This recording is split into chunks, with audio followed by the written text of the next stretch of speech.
Hello and welcome to the Brigham Young University Family History Library webinar series. My name is Sean Firmage. I will be your host for this webinar.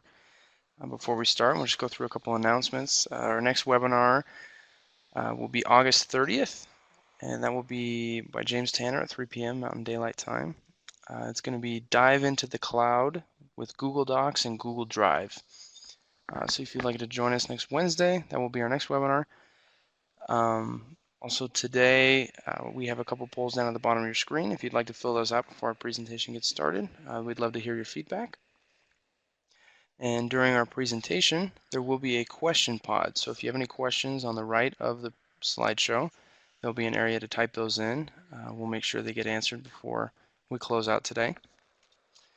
Today we'll be pleased to hear from James Tanner, who will be giving a presentation titled No More Microfilm Rentals? Where are all the digitized records on FamilySearch.org? James Tanner has a bachelor's in Spanish and a master's in linguistics from the University of Utah. He received a Juris Doctor degree in law from Arizona State University. He worked for 39 years as an Arizona trial attorney. He previously owned a retail computer business and an Apple Macintosh software company. James has over 35 years of experience in genealogical research and is a blogger for Genealogy Star and the blog Rejoice and Be Exceeding Glad. He served for 10 years as a missionary at the Mesa, Arizona Family Search Library and is currently serving here at the BYU Family History Library. He is the co-author or author of over 25 books on genealogical research and has presented at expos and conferences around the U.S. and Canada. James has 7 children and 33 grandchildren. And we'll go ahead and turn the time over to you, James. Howdy, this is James Tanner, back for another webinar from the BYU Family History Library. We would remind everyone that these webinars are recorded and uploaded to our BYU Family History Library YouTube channel. That's on youtube.com, part of Google. And we would encourage all of you to subscribe. Subscribing to our website not only gives you notification of new videos as they're uploaded, but it also helps our standing, pulls us out of the morass of people jumping off of things and dogs and cats and things that are on YouTube. Today we're going to talk about no more microfilm rentals. Where are all the digitized records on FamilySearch.org? First, I think a little bit of history would be helpful. Back in let's start even before that. Back in 1894, the Church of Jesus Christ of Latter-day Saints started an organization called the Genealogical Society of Utah. And the purpose of the Genealogical Society was to gather and make available genealogical information for everyone. It was not ever limited to the members of the church or to any particular segment of the population. It was an open opportunity for people to do research if they wish to do so. You can imagine that its beginnings were rather humble. It consisted of a few books on a shelf, but as time went on, it grew and grew and moved a number of locations in Salt Lake City.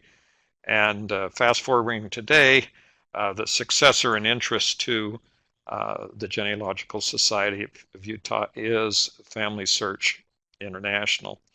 FamilySearch is a wholly owned corporation of the Church of Jesus Christ of Latter-day Saints.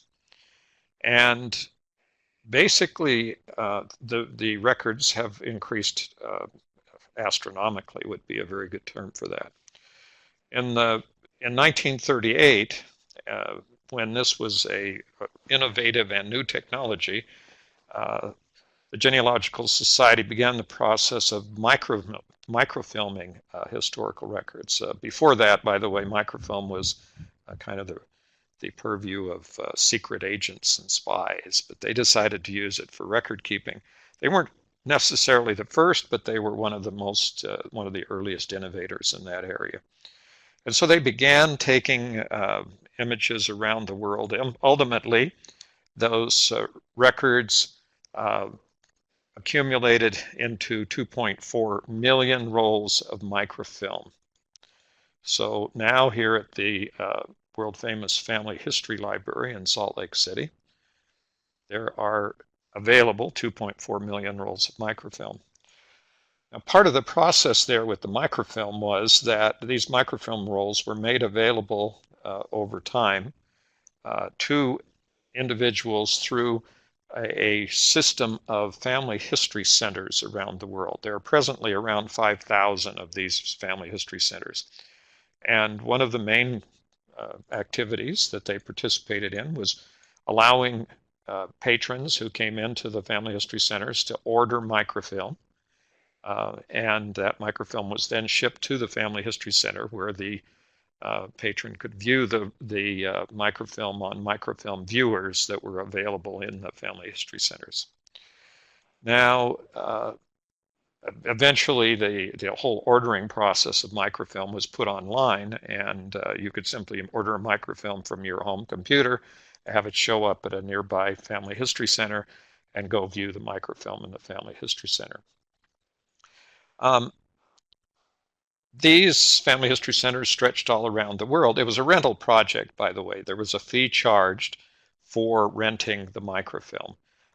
Very nominal fee at first, and time passed, it kind of got to be a little bit expensive if you were looking at a lot of rolls of microfilm, because it got into the realm of what would happen with me, for example, is I lived in Mesa, Arizona, and it was easier for me to come. It was not too difficult for me to come up to Salt Lake once a year or so.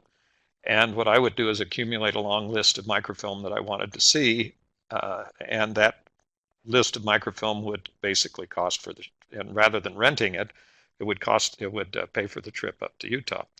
So it was, there was a kind of a trade-off there, but it did make the microfilm available worldwide to lots of different people. Now, more than 10 years ago, FamilySearch began the process of transitioning from microfilm acquisition to digital acquisition. So what this meant was that they had, originally for microfilm, they had very expensive microfilm cameras that that took rolls of microfilm, and those rolls of microfilm were then developed and used to make copies from the original rolls. So you had to use a roll of microfilm to duplicate another roll of microfilm. So it was like making any kind of a called analog process, meaning actual physical copy process. The microfilm copies had to be physically created, and then they had to be physically shipped around the world. And that was a rather elaborate warehousing and shipping facility where the microfilm orders were processed and the shipment orders were put together to be shipped around the world to all the family history centers.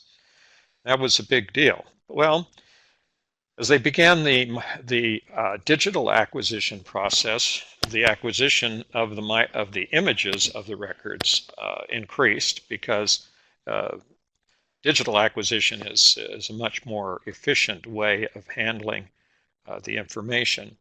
The process then sort of transitioned into using a digital camera instead of a film camera. The digital cameras, they were also very, very expensive, by the way. We're talking like $50,000 cameras that were used for taking pictures at that time. And so these digital cameras would record their information onto an external hard drive. The hard drive was then packaged, shipped to Salt Lake, and then it was audited, meaning they went through and looked at the images to make sure they were correct, and retook any of the images that were missed or that were fuzzy or whatever had a problem. And then after the auditing procedure, the images were then began to be uploaded online. You might remember a program called the Pilot program on FamilySearch.org had what was called the Digital Pilot. And these were some very early images that were put up online by FamilySearch. And very slowly that image collection on FamilySearch.org began to grow. Today, there are literally billions of digital images up on FamilySearch. eventually the digital process replaced the microfilming process, and no more microfilm images were being captured by FamilySearch. So the process had progressed into the situation where uh, they were no longer capturing microfilm images. About that same time, they began the process of converting the microfilm images into digital images. That's done by having cameras that take digital cameras that take imaging, that image each of the microfilm images and then put them together into a what you might call a virtual microfilm roll, a roll of microfilm that was essentially a number of uh, digital images of microfilm. Now, if you're thinking about, if I've got you confused about digital images and what we're talking about here, a digital image, for example, would be when you take a picture with your phone or with a digital camera, and then you can see the image immediately and instantly. When we're talking about microfilm, we're talking about physical rolls of film that were in a camera and then processed and developed through a photographic process, and any copies that were made had to be created the same way. You had to uh, print a copy of the negative microfilm image and then develop it into a positive microfilm image, like slides. If you've ever seen a 35 millimeter slide, then you know basically what we're talking about. So now we're into a situation where FamilySearch has begun, more than 10 years ago, began this process of digitizing the 2.4 million rolls of microfilm. Now, these microfilm rolls are stored in a big storage facility called the Granite Vault. It's actually a tunnel drilled into solid granite in a canyon that's just east of Salt Lake City, called Little Cottonwood Canyon. And up there in the canyon, there's this huge storage facility where all of this microfilm is stored in a uh, very protected, very humidity controlled, temperature controlled environment so that it maximizes its storage life. Well, so then what's happened is that microfilm became an old technology. Now, as far as genealogists are concerned, genealogists probably were one of the only group of non-commercial, non-governmental people who were involved in using microfilm on a daily basis. So we were really kind of a unique group of people as a genealogical community worldwide, in that we were interested in and looking at and using microfilm. Now, over time, uh, as the technology developed, of course, as digital technology developed, more and more of the record repositories began to use digital records rather than microfilm records, and microfilm became more and more expensive because fewer and fewer manufacturers were manufacturing it. What we've gotten down to is there's only basically one major manufacturer of microfilm at the quality used by FamilySearch. Okay, so as the microfilm uh, technology aged and became less useful and less available, the cost went up, and eventually the cost became to sort of a tipping point. There's a point at which it is simply too expensive to go ahead and continue to supply microfilm. You've got to understand that the process, as I explained it a moment ago, is that the physical microfilm in boxes on reels were shipped physically through the shipping process to the family history centers, and then they were looked at, and then they were returned back to Salt Lake City. Now, that whole process also cost time and it cost money and a considerable period of time. And it was also very difficult to get the images out to the ultimate consumers in that case. So the digitization of these records, when they were starting to be put online, was the key here. And as the cost of microfilm kept rising and rising and rising, uh, there was a point. in which this no longer made sense. Well, we reached that point. That point was reached in this year of 2017, and the decision was made by FamilySearch that they were going to discontinue and disassemble that entire structure of supplying microfilm out to over 5,000 family history centers around the world. And an announcement was made that they would stop that shipping process as of August 31st, 2017. And so there would be no more shipments after, no more orders for microfilm after September 1st. But there is this little bit of grace period in there when they were still accepting orders for the microfilm. Now, this is the kind of thing that when that became so impractical as to make that decision, well, that basically was the basis for this announcement. For some people in the genealogical community who were regular users of microfilm, probably did not come much of a surprise. For some of us, we were aware of the problems with the microfilm supply and have been aware of those problems for years. So this was something that was expected. It would happen someday. We knew that it was going to happen, and that it did happen was not much of a surprise. But others were kind of blindsided. Maybe they had never thought about the idea that someday that this microfilm process of the idea of shipping microfilm around the world would become impractical. So now that since the microfilm shipments will end on August 31st, not the shipments, but the ordering will end on August 31st, and the last of those shipments will basically end after that with no more orders once the last shipments are shipped and distributed.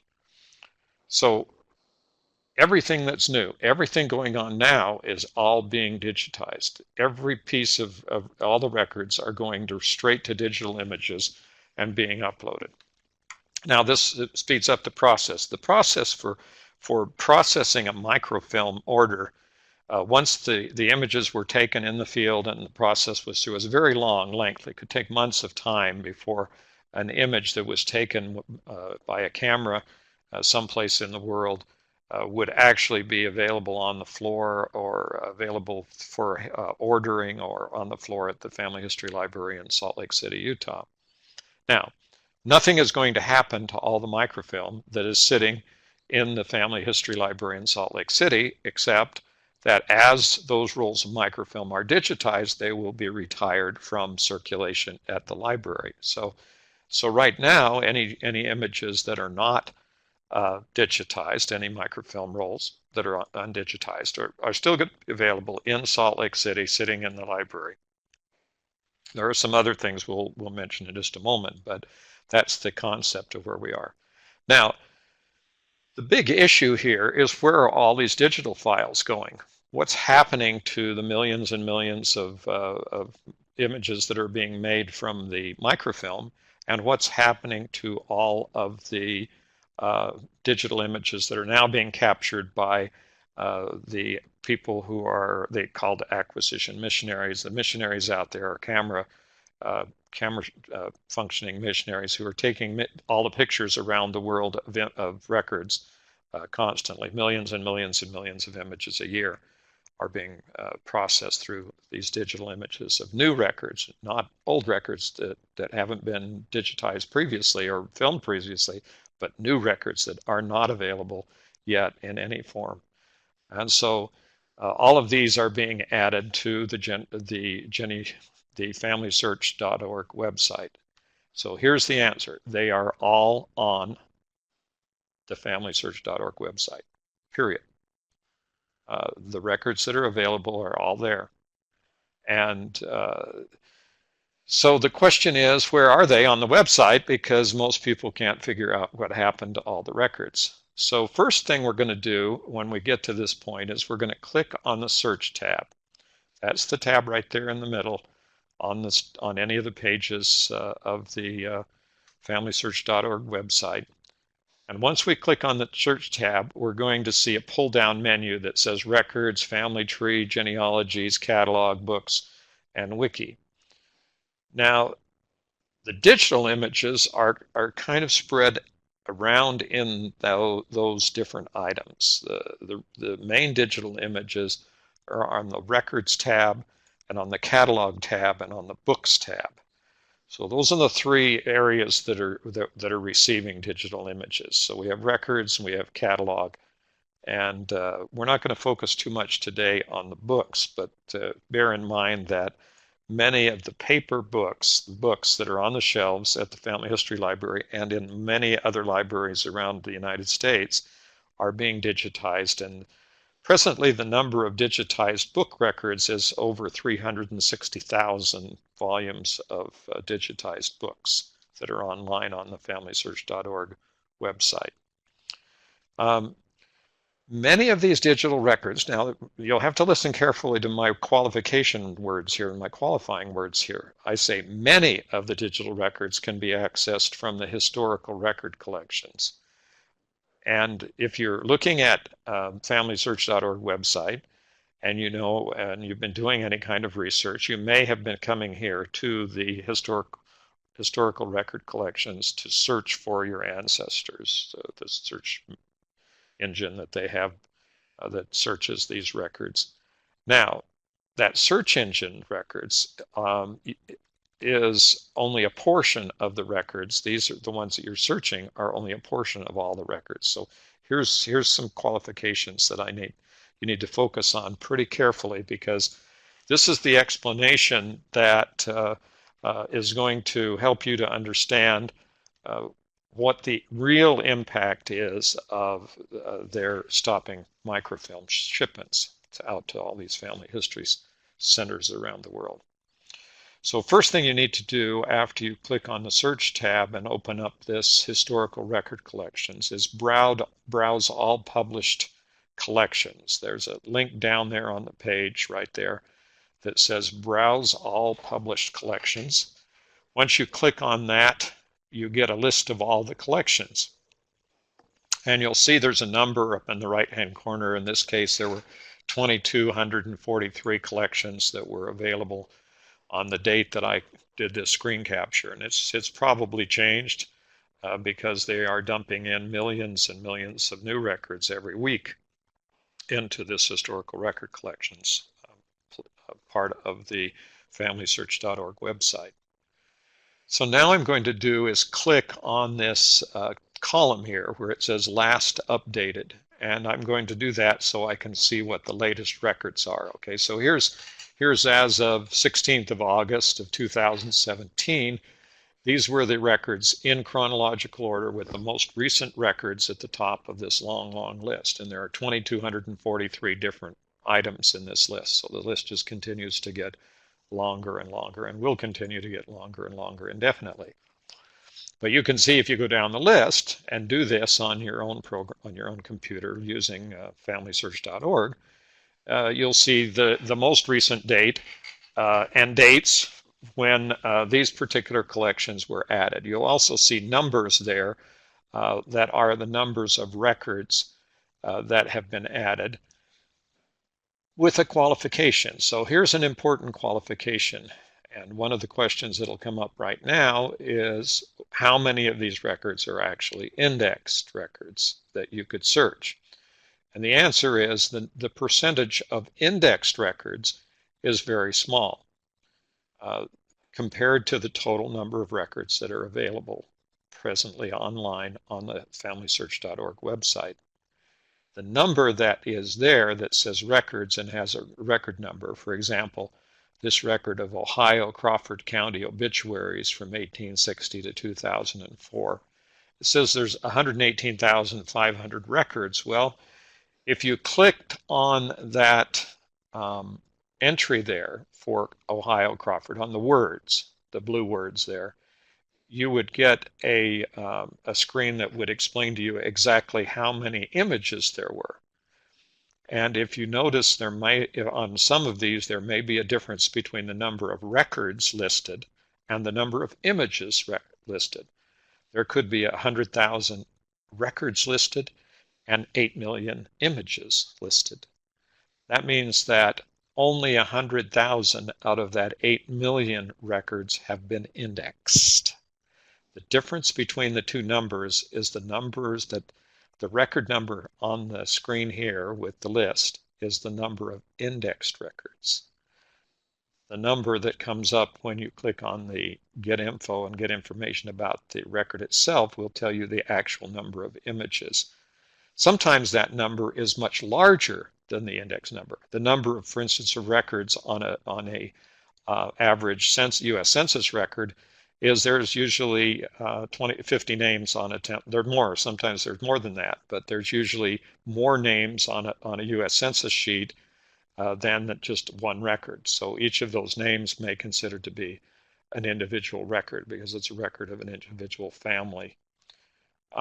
So basically, so the numbers here are not are kind of general and not indicative.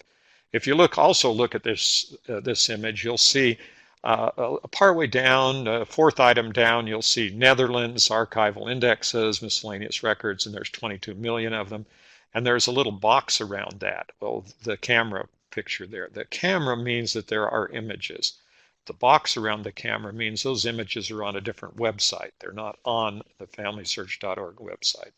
There may be an index on the FamilySearch.org website, but the actual images are elsewhere. Okay, so moving along here, you need to click on a record to see the description. So I'm going to click on a number here. So this is the number of indexed records, and I'm going to click on that Chile Cemetery record, and you'll see that that index number, I'm going to go back, show you the next number was like 520,000, and the number of images is like 3,327,000 some more images. So what you're getting there is you're getting the number of indexed records is 500,000 out of 3.3 million. And so a search, if you use the search collection up there, those, and fill in a name, you're only searching that small percentage of the total number of records so far. And that is a very important fact to understand about this whole process. There is a substantial lag time between the time that the images are captured and the time that the images are indexed. Indexing is a much slower process than digital image capture and the processing of those images and putting those images online. Okay, so this is the total number of records. And the other number was the total number of indexed records on that first column there. Okay, so what is pretty obvious here, if you keep working with it and thinking about it, is that the number of records being added is much greater and that than the ones being indexed. But there's another thing, another item of importance that is not quite so obvious, and that is that the number of records, digitized records being added, is greater than the number in the historic record collections or those being indexed. So there are another huge number, billions in fact, billions and billions of records that have been added that are all completely digitized, rolls of microfilm and other digital records that are not in the historical record collections or being indexed. Okay, so where are those records? That's the question right there. Where are all these extra digital records that are being poured in? The answer is simple. Everything, all the digital records and all the links to all these records and how to find them are in the catalog. Okay, so all the indexed records are in the catalog, all the historical record collections that are browse only or have less than all of their images indexed, and all of the records in the that have been added that are on top of all those, in addition to those records that are in the catalog, are in the catalog. So everything that's been done now up to date as quickly up to date as it's possible to be with this whole system, is in the catalog and listed in the catalog. Are all of these searchable? No. Are all of these available to be viewed as images? Yes, maybe. There's another little explanation that needs to go on. We'll get to that in just a moment.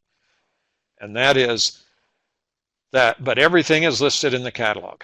So we can find the books, we can find that are the digitized books, we can find the indexed records, we can find the records that are only partially indexed, and we can find records that are not indexed at all and are simply in there in kind of bulk format. Okay. Now, as you're looking in the catalog and doing searches in the catalog, you're going to see this kind of a notification. It'll say, to view a digital version of this item, click here. And this gives you an idea that that particular item has been digitized, and that if you click on that, you go directly to the item. So then the question comes up, and has come up now over the past few weeks, as I've taught a number of classes about this subject, is how do we get to these images if they're not indexed? And the answer is the exact same way that we did when we were looking at microfilm. We didn't have indexes to the microfilm. We got a microfilm roll. We had a roll of anywhere from a few dozen to 60 or 100 or 1,000 images on this microfilm roll. And what did we do? We put it in a microfilm viewer, and we started with the first image, and we started through and looked at every image until we got to the end. That's the process that we went through. And there may have been something in the microfilm roll that helped us to find the records, like an index that had been made for the original records or something like that. But by and large, it required us to look through, and yes, it was tedious, and yes, it's repetitious, and yes, it took a great deal of time. And yes, we sat there and cranked away with manual cranks on the side of the microfilm readers to look through these. And when we were through, we had to crank it all the way back through and rewind the entire roll back. Okay, so that was the process. But now we're looking at a digital copy of the microfilm that's on FamilySearch.org. Now, I'm going to give an example here. Suppose I put in something like a search for a place. Now, that's basically how you get started with the catalog, is to look for the place where the records about your ancestors may have been. That requires you, of course, to identify a place that is associated with an event in the life of your ancestor, but that's the basis and the key for doing genealogical research in any event. In this case, we're going to look through the Netherlands records, and I do a search for Netherlands, and there's a list of all the records by category that are classified as Netherlands records. Now, those records are also going to be, they're separately classified. Other records will be put into places within the Netherlands. So there's a link there in the middle of the screen that says places within Netherlands. And there's a down arrow, a little arrow you can click and see all the things. Do you have a question or? No? Okay. So now, clicking on that, I can go, let's say I'm looking here at Netherlands records, and I look here to see that there are church records, and they say 18 records. And so there's a list of 18 different records. These aren't all the records we have for the Netherlands. We have additional records that are cataloged under the different geographic subdivisions of the Netherlands, the counties, or the equivalent of counties and cities and municipalities and things like that. Okay, so in this case, there's a list here of church records, and there are church registers down there, and they go from 1612 to 1873. If I click on a record set, I can then see the records. Okay, so I click on one of those record sets. In this case, I'm clicking on to see what a record set called Church Registers 1612 to 1873. And I get a notice there that says that this particular province of church records are available online. So I can click here and see the records. But I've got to remember these records are not indexed yet. So now I have 730,286 images, and if I want to find my person, I have to know the place where that person was in this case either born, christened, or married, or died, probably buried rather than died. And I would have to look through all these records. No, probably they are arranged chronologically, probably they're arranged geographically and chronologically. So if I know where and when my person lived, I can go narrow the search that I have to do. This is something that we've been doing ever since I started over 35 years ago and looking at microfilm. We simply had to come up with procedures that helped us to search through long, long lists of records and find those that would be the most pertinent. Okay, so now we're going to look at what would happen if I browse through 730,286 images, which I am not going to do, by the way. That is not something that I'm going to do. So when I click on that, I see a region, I see a religion or other record category. Okay, here we are in the Netherlands, and guess what? The first category that comes up for organizing these records is by the religion of your ancestor. Was your ancestor Roman Catholic? Were they Old Catholics? Were they Protestants? Were they Jewish? Were they Lutherans? Were they Baptists? In other words, you're going to have to go back and do some more research before you can even find the records, because you have to know what church they belong to, where they might have gotten married.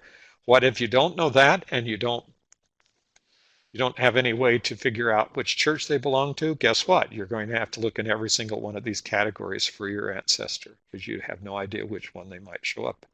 I have ancestors who have been traced back to the Netherlands, and they happen to be Jewish. So I would have a guess that I could find some of my Jewish ancestors by looking in the section here that are Jewish. But other people perhaps have Catholics or other Protestant type religions, and they're going to have to determine that in order to know where to look for the records. This is not a change from what has been going on now for the last almost 80 years since they started to use microfilm. With any microfilm roll, I would have had to have known the same exact information in order to go to the right microfilm roll in the right place on the microfilm roll. And the only other solution would have been to search the entire microfilm end to end, which I have done on occasion with any number of microfilm rolls. So now, once we know what religion they're in, then in this particular organization, and I selected this, by the way, because it had many levels, not because it was simple. I got one that was complex to show how this all worked. And now these are the municipalities that where the people lived, and you would have to know secondary, even if you did know what religion they belonged to, you'd still have to know where they lived in order to find the records. So now we're looking at records organized by location. And finally we get to the records. So here's an idea of what it looks like. This is a Roman Catholic record, and it's the start of a record, and it shows the dates covered. And so we're up to the third level of question, and that is we need to know the dates on which the events, approximately the date when the events occurred. The less precise you are with a date, the more records you'll have to search. So if you can come up with a fairly accurate date, then you narrow the search down considerably. If not, you may end up having to search all the records from, in this case, 1709 to 1752, and even on to other rolls of records, of other rolls of microfilm. So these are, and if you want to, you can see over there, and it's almost invisible here under the screen. I'm sorry, but that's in real life it is too. Um, the up in the left-hand corner of the screen, there's a little block of squares. So if you click on those little blocks, you then can view the entire microfilm roll. So here's the digital copy of an entire microfilm roll, and you can see the whole roll at once. And this, by the way, is probably the best thing that I've ever had happen to me in all the 30 years plus years of doing research, because I've got to get into the microfilm roll, but now I don't have to go crank through this thing. I can jump through and I can come up with dates and click on and know exactly where I am in that microfilm roll. I tell you, this is like, this is like the greatest thing that ever happened. So now I can click on an image to see the content. And when I do that, of course, there's the image. So now I can go ahead and read the image. Now, of course, you've only started, because we're doing old 18th century, 17th century Dutch records, and they're in Dutch. Surprise, no. And they are in handwritten, and you have to not only know how to read Dutch, but you have to know the handwriting. And the good news is that to do genealogy, you only need a very limited vocabulary in order to actually work with and read these records. But I believe me, when you get back into old Dutch records, if you want to try to go back into the 1600s in Netherlands, those are some of the most incredibly hard records to read that I have ever seen in my life. I'm sure I'd get used to it if I looked at it for a while. So here we are. It's telling when someone was baptized. And like I said, you still have to read the handwriting and find your ancestor's record, but there it is, and there's the access to it is now sitting on your own computer at your own time and free. You don't have to pay anything to look at this record. You don't have to wait for the microfilm order. You don't have to go down and sit in the Family History Library or Family History Center and look at it. It's all there and it's all available. Now, next step in the process, because you've looked at all these records, you've seen there's this huge pile of records that's put millions of records or hundreds of thousands of records that have been put in a huge pile. But now we're back down to the individual microfilm rolls. So you need to keep scrolling down on the pages, because many of these pages in the catalog will have a list of microfilms. Sometimes there's one roll, sometimes there's a few rolls. Sometimes the list of microfilm rolls is seemingly endless, because some of these collections of records in the catalog have literally hundreds and hundreds of rolls of microfilm involved. And so you go down to the bottom of that page where you found the long list of records, and there you have the, let's go back. Okay, first of all, down there at the bottom of the page, you'll see it says, there's a, very hard to see, by the way, on this slide, I'm sorry, but there is a little camera icon. You should be familiar with camera icons from historical record collections and from looking at here, but that camera icon signifies that there is a record, one of these microfilm copies of that particular roll of microfilm.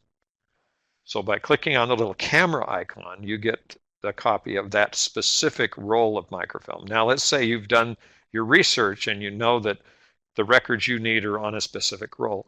You can then go to the catalog. You can look up that roll of microfilm directly, or you can go to place, or you can try the other methods. But the number either directly or the number by place are the ones that you'll want to look at. And then you can get to this roll of this digitized roll of microfilm. Now, what's been happening, now we're going to go back to the question of the discontinuance of the shipment of the microfilm. What we're getting is people who are complaining that they can no longer order the microfilm, and they have not looked to see whether the microfilm they would have ordered would have been available or not, because it's already been digitized. And you also have to understand that the number of newly digitized records goes up by millions every week. And so as the millions of records are added, There you are, folks. You've got your records that you thought were no longer available because you couldn't order them. Uh, so even there, now you can read the individual records, and you can see here an example of one of those records. That's the kind of thing you're going to be confronting looking at Netherlands records. Okay, but if let's kind of generalize here. If we were looking at U.S. Census records, if we'd know that they were already digitized. If we looked at any number of records that are familiar and had searched records and found records, we've already looked at a lot of digitized records that we know are digitized. What we're talking about here is understanding that the records that are previously that are not now as as right in your face as the historical record collections are actually in the catalog. And so you really start your search, and this is what I've been telling people for really a long time, and not just because of this announcement made by FamilySearch, but for a long time I've been telling people, go to the catalog and look for your records, because the records in the catalog tell you if they are digitized or not, and they may still not be in the historical record collections. If you find them in the catalog and find them digitized, you may be surprised. So this is the real card of where all these images are going. And also remember this rule: scroll down to see all the images. Make sure when you go to a page that you don't get stuck at the top of the page. Make sure you check the bottom to see if there's more images listed by individual microfilm roll that may be very help you. So you've got to keep clicking and keep clicking down through all this long list of records that are sitting online here now. Now, let me talk about some other records real quick. The first one is that complaints are coming back that images come up and say these images are only viewable in a family history center, or these images are only viewable in the family history library in Salt Lake City. Restricted records of that like that are in a whole bunch of different categories. One is there may be copyright restrictions. Secondly, there may be governmental issues with getting permission to view the records online. There may be issues with being even able to find the people who have the right to see online. You have to remember these records began to be microfilmed back in 1938. There are lots of countries that existed in 1938 that no longer exist today. Okay, so they did microfilm records in a country that doesn't exist. Who do you ask to get permission to look at the records? Okay, these are the kinds of things that FamilySearch is confronted with and trying to work out as they work through this problem of making all the records online available. The issue of being able to see the records in a family history center or in a library or in the Family History Library in Salt Lake City is partially a programming issue.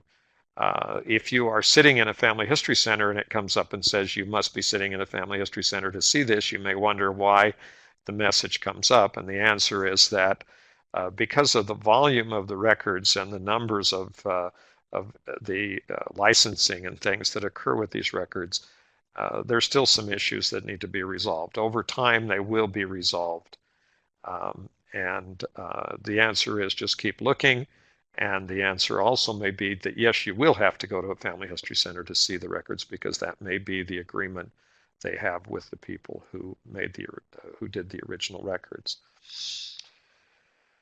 Okay, so what are the exceptions? What aren't you going to be able to see in digital records?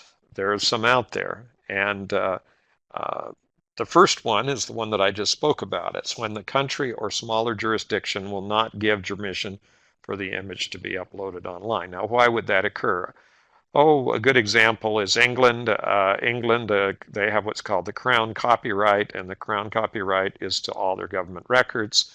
And so when you go to an English website like Find My Past, you may very well not be able to see the original record, because you might have to buy a copy from the British government. Well, that's the whole thing. That's what can happen over and over again around the world. Now, another thing that might happen as to why the records might not be viewable on FamilySearch.org is that they are available to be viewed on some other online website, meaning Ancestry, Find My Past, MyHeritage, JennyNet, any number of other websites out there. If they have American ancestors, if they already have digital images online, then FamilySearch is not placing as high a priority on making those digital images available as they are other images that are not generally available through some other website online. Okay, so that gets us to the end here, and thanks for watching. Remind everyone that these BYU Family History Library webinars are being uploaded to our BYU Family History Library YouTube channel. Please check. We're uploading a lot of videos this month, and we're already planning to do a number of webinars in the month to come. So we'll have that all coming up and available shortly. Okay, perfect. Thank you, James, for that presentation. Again, if you have any questions, you're able to type them here before we close out. Also, if you do have any suggestions for topics in the next month, we're working on getting the schedule finalized. So if you want to put that input in there, that'd be fantastic. And as James said, we will be uploading this presentation onto YouTube shortly. So please go on there and check for BYU Family History Library channel. Feel free to subscribe to the channel. Also view the video. All right, thanks.